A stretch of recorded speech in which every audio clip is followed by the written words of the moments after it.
Hi all, welcome to Crickarena. ഇന്നലെ ഇന്ത്യയും ന്യൂസിലാൻഡും തമ്മിൽ വഡോദരയിൽ വെച്ചുകൊണ്ട് നടന്ന ആദ്യ ഏകദിന മത്സരത്തിൽ 4 വിക്കറ്റിൻ്റെ ഒരു വിജയമാണ് ടീം ഇന്ത്യ സ്വന്തമാക്കിയിട്ടുള്ളത്. മത്സരത്തിലെ പ്ലെയർ ഓഫ് ദി മാച്ച് പുരസ്കാരം സ്വന്തമാക്കിയത് വിരാട് കോഹ്ലിയാണ്. 93 റൺസായിരുന്നു അദ്ദേഹം നേടിയിരുന്നത്. ഈ മത്സരത്തിൽ ന്യൂസിലാൻഡിന് വേണ്ടി കളിച്ച ഇന്ത്യൻ വംശജനാണ് ആദിത്യ അശോക്. അദ്ദേഹം സ്പിന്നറാണ്. അദ്ദേഹവുമായി ബന്ധപ്പെട്ട ചില കാര്യങ്ങൾ നമുക്കൊന്ന് പരിശോധിക്കേണ്ടതുണ്ട്. അതായത് ഇന്നലത്തെ മത്സരത്തിൽ 6 ഓവറുകൾ എറിഞ്ഞ ഇദ്ദേഹം 55 റൺസ് വഴങ്ങിക്കൊണ്ട് ഒരു വിക്കറ്റ് വീഴ്ത്തുകയാണ് ചെയ്തിട്ടുള്ളത്. ആദിത്യ അശോകുമായി ബന്ധപ്പെട്ട 5 കാര്യങ്ങൾ നമുക്കൊന്ന് പരിശോധിക്കാം. ഒന്നാമത്തെ കാര്യം, 23 വയസ്സുള്ള ഈ താരം ലെഗ് സ്പിന്നറാണ്.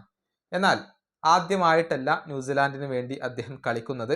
ആകെ 3 മത്സരങ്ങൾ കിവീസിന് വേണ്ടി അദ്ദേഹം കളിച്ചിട്ടുണ്ട്. 2023 T20യിൽ UAEക്കെതിരെയാണ് അദ്ദേഹം തൻ്റെ അരങ്ങേറ്റം നടത്തിയത്.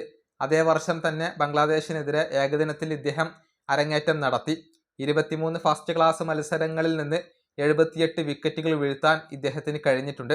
39 ലിസ്റ്റ് എ മത്സരങ്ങളിൽ നിന്ന് 52 വിക്കറ്റുകളും അദ്ദേഹം വീഴ്ത്തിയിട്ടുണ്ട്. രണ്ടാമത്തെ കാര്യം, 2022-23 സീസണിൽ ന്യൂസിലാൻഡിലെ ഏറ്റവും മികച്ച യുവതാരത്തിനുള്ള പുരസ്കാരം സ്വന്തമാക്കാൻ ആദിത്യ അശോകിന് കഴിഞ്ഞിട്ടുണ്ട്. അതായത് 2022 ഓക്ലാൻഡിന് വേണ്ടിയാണ് ലിസ്റ്റ് എ ക്രിക്കറ്റിൽ അദ്ദേഹം അരങ്ങേറ്റം നടത്തിയത്. അതിനുശേഷം താരം സ്ഥിരതയാർന്ന പ്രകടനം പുറത്തെടുത്തു. ഇതോടുകൂടിയാണ് ഈ ഒരു പുരസ്കാരം അദ്ദേഹത്തെ തേടിയെത്തിയത്. ഇനി മൂന്നാമത്തെ കാര്യം, 2020 ന്യൂസിലാൻഡിന് വേണ്ടി അണ്ടർ-19 വേൾഡ് കപ്പ് കളിച്ച താരമാണ് ഇദ്ദേഹം. അന്ന് സെമി ഫൈനലിൽ ബംഗ്ലാദേശിനോട് പരാജയപ്പെട്ടുകൊണ്ട് കിവീസ് പുറത്താവുകയായിരുന്നു. 4 മത്സരങ്ങൾ കളിച്ച താരം 4 വിക്കറ്റുകളാണ് ആ ഒരു വേൾഡ് കപ്പിൽ വീഴ്ത്തിയിട്ടുള്ളത്. ഇനി നാലാമത്തെ കാര്യം, യഥാർത്ഥത്തിൽ തമിഴ്നാട്ടിലെ വെല്ലൂർ സ്വദേശിയാണ് ആദിത്യ അശോക്. തുടക്കഘട്ടത്തിൽ അദ്ദേഹം സിംഗപ്പൂരിലായിരുന്നു ഉണ്ടായിരുന്നത്. പിന്നീടാണ് അദ്ദേഹത്തിൻ്റെ മാതാപിതാക്കൾ ന്യൂസിലാൻഡിലേക്ക് പോയത്. ഓക്ലാൻഡിലാണ് അദ്ദേഹം വളർന്നതും ജീവിച്ചതും. അദ്ദേഹത്തിൻ്റെ മാതാപിതാക്കൾ അവിടെയാണ് ജോലി ചെയ്യുന്നത്. ഇനി അവസാനത്തെ കാര്യം, ചെന്നൈ സൂപ്പർ കിങ്സുമായി ഇദ്ദേഹത്തിന് ഒരു ബന്ധമുണ്ട്.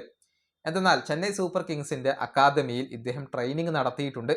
മറ്റു ചില ന്യൂസിലാൻഡ് താരങ്ങളും അവിടെ ഉണ്ടായിരുന്നു. കൂടാതെ തമിഴ് നടനായ രജനീകാന്തിൻ്റെ ഒരു കടുത്ത ആരാധകൻ കൂടിയാണ് ആദിത്യ അശോക്. അതായത് എൻ വഴി തൻ വഴി എന്നുള്ള രജനീകാന്തിൻ്റെ വളരെ ഫേമസ് ആയ ഒരു ഡയലോഗ് ഉണ്ട്. അത് അദ്ദേഹം തൻ്റെ ദേഹത്ത് ടാറ്റു ചെയ്തിട്ടുണ്ട്. അങ്ങനെ രജനീകാന്തിനെ വളരെയധികം ഇഷ്ടപ്പെടുന്ന ഒരു താരം കൂടിയാണ് ആദിത്യ അശോക്. ഇന്നലത്തെ മത്സരത്തിൽ പ്രതീക്ഷിച്ച പോലെ തിളങ്ങാൻ അദ്ദേഹത്തിന് കഴിഞ്ഞിട്ടില്ല. ഒരുപാട് റൺസുകൾ അദ്ദേഹം വഴങ്ങിയിരുന്നു, പക്ഷെ ഒരു വിക്കറ്റ് അദ്ദേഹം വീഴ്ത്തിയിട്ടുണ്ട്. ഏതായാലും വരുന്ന ഏകദിന മത്സരങ്ങളിലും ഇന്ത്യയെ നേരിടാൻ ആദിത്യ അശോക് ഉണ്ടാകുമെന്നാണ് പ്രതീക്ഷിക്കപ്പെടുന്നത്.